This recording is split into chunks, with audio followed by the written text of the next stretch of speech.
Saturday at 3:30. Welcome back to the show. It's Weird and Wonderful time. And we're going to start off with an oldie but a goodie. Well, we were off. That's why.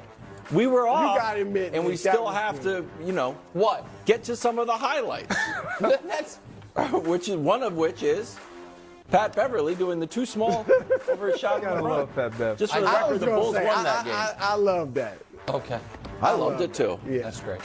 Lakers Bulls tonight at 8. Weird. Late in Pelicans Warriors. Luka had a good pass, and Steph saw that and said, you know what, I can do that too. Why is Lucas passing here? No, we only put winning teams in. It happened more recently than the Pat Bev thing. Yeah, but big stars. Remember what Charlie said? Oh, okay. Big stars, big names. Like Pat Bev. Luka's a big star. No, 39 for Steph, 17 for Clay. Warriors win. Wonderful. What I'm talking about, Nick. Cavs Hawks. Donovan Mitchell. Hello. Come here. 44 for Donovan. Now has as many 40-point games in a Cavs uniform as LeBron in one single season. Not counting the playoffs. Yeah, he's pretty good. He might get another one. Had in his whole No. Just in a season. Most in a season for the Cavs in the regular season is 10. LeBron did it. matched. Donovan's now done it. I bet he gets Check out another where one. the Cavs are on Brews Wild East. My guess is Coming up. they're exactly where they are in the standings because that's Hey, stop spoiling the maybe segment. the standings are Weird. Maybe. College baseball, St. John's Fairfield. This was called a catcher's balk. I never knew about this, Brew. Tell me if you can figure out what went wrong here. I had to do a lot of research, and by all that, I mean I read one article. Catcher's balk. What happens? Nick has an answer. Go ahead. No, I have a question. Go. I don't get that When at you were all. meeting with Charlie about big stars and good highlights, did he include obscure baseball rules from small colleges? Incorrect. You're not allowed to stop the ball with your mask. So he reaches down and takes his mask off and touches the ball with it, and that's considered a balk. St. John scores the winning run. St. John's wins it. They play William and Mary on Friday. We might go to that game. If anyone was still watching, they would have just learned something. Unfortunately, everyone changed the channel. Learn something. When we got to, thank you, bro. When we got to minute 2. I'll never stop it. Oh, sure. Let's talk about the 1979 Washington Bullets like you want to do in the show. Wonderful. Celtics in D.C. Jaylen Brown. Celtics ended up losing by 19, and this is a true story. After the game, Jaylen Brown said, I'm not making excuses, but the traffic threw us off. Okay, don't know if we're locked in necessarily. That's Weird and Wonderful from the National Pastime. Wes Unseld was out there. They'd have beat him by even more. That's true. Aaron Rodgers and the Packers still awkwardly together. News from the owners' meeting. News item number 1. Matt LaFleur said the Packers would be, quote, fooling ourselves if they expected Jordan Love to perform like Rodgers, who he also called a once-in-a-generation talent. Mind you, Tom Brady, same generation.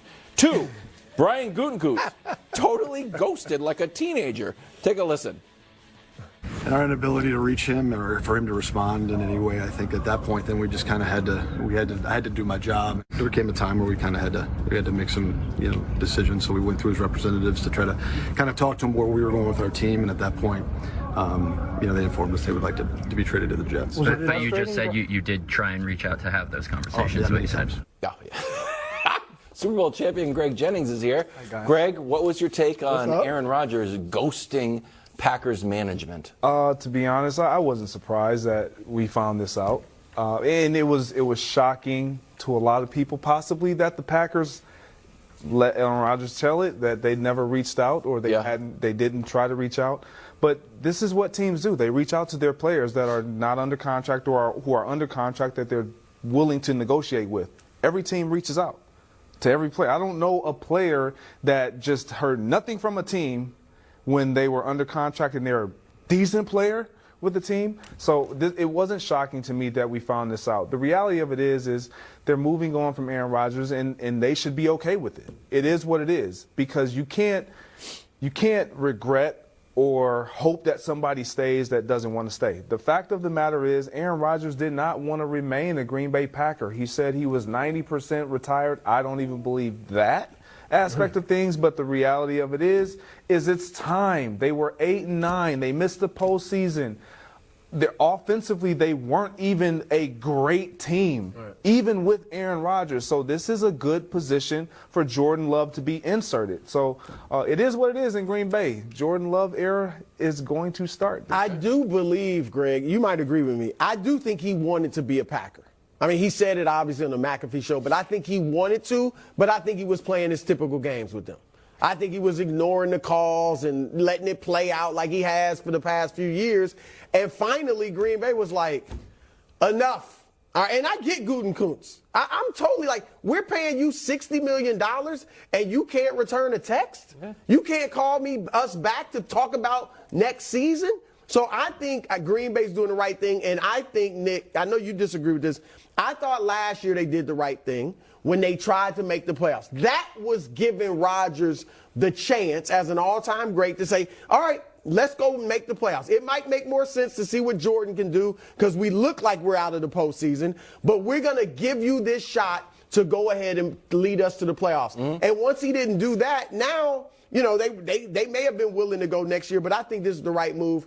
Now see what Jordan Love can do because even with Rodgers at his best, as you said, they've gone 12 years without him leading them to the Super Bowl. He definitely wasn't leading them this year, so now move on. So, okay, so answer me this. He walks off the final game of the season, Randall Cobb in arm, through the tunnel, and he even said it himself. I thought that was it for me. I thought that was my last game as a Green Bay Packer. Basically, I'm retiring if whatever.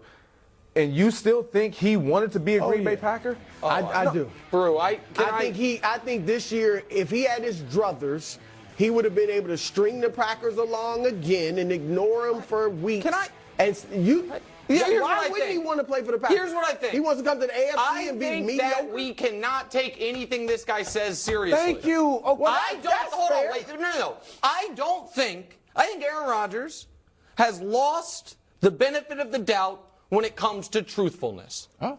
I think that I 100% agree. When his whole thing on McAfee, he wanted to make three things very clear. One, I spent the whole 4 damn days in that darkness thing, don't believe anything different. 2, I am not a victim. Victims are losers. I'm not a loser. I'm not a victim. I'm not a victim. 3, I like direct communication. Direct communication. He did. Those were those 3. He told us all of those things multiple times before he mentioned, oh, yeah, by the way, I told him I want to be a Jet on Friday. That was clear. Unless we think Brian Gutekunst is flatly lying right there, when he's saying just flatly lying, then Rodgers flatly lied. But again, let me rephrase that a bit.